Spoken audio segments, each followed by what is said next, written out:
सम्राट kitchen Alka More या चॅनलमध्ये आपलं सर्वांचं स्वागत आहे। तर मी आज बनवत आहे कोळंबी फ्राय।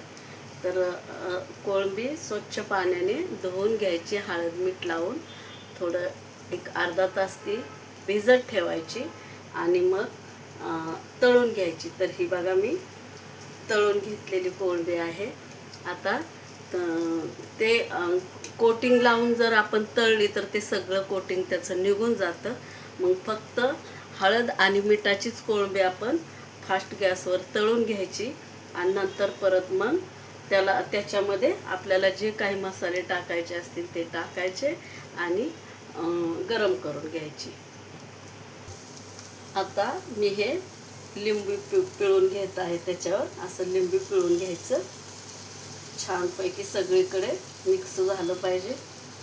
असं तुम्हाला पाहिजे तेवढं तुम्ही कोळंबी जेवढी आहे तेवढं आपण त्याच्यात मसाले किंवा लिंबू आपण टाकू शकतो।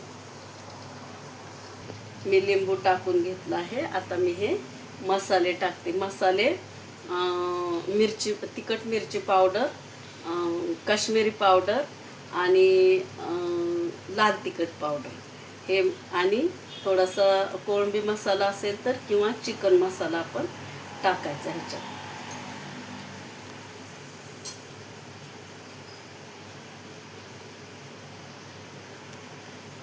थोडंसं मीठ टाकायचं, कारण आपण पहिलंच कोळंबीमध्ये मीठ टाकलेलं आहे। तर थोडंसं असं मीठ टाकून घ्यायचं। आता हे सर्व मसाले, लिंबू आपण सर्व आपण कोळंबीमध्ये मिक्स करायचं।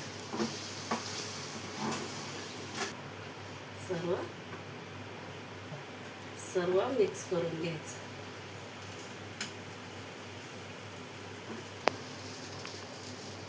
हे बघा, सर्व मसाला आपण कोळंबीला लावून घ्यायचा आहे। थोडीशी गॅस पेटवून थोडे गरम करायचं, म्हणजे तो सर्व मसाला कोळंबीला लागतो। हे फ्राय आवडला असेल तर लाईक करा, शेअर करा, सबस्क्राईब करा। धन्यवाद।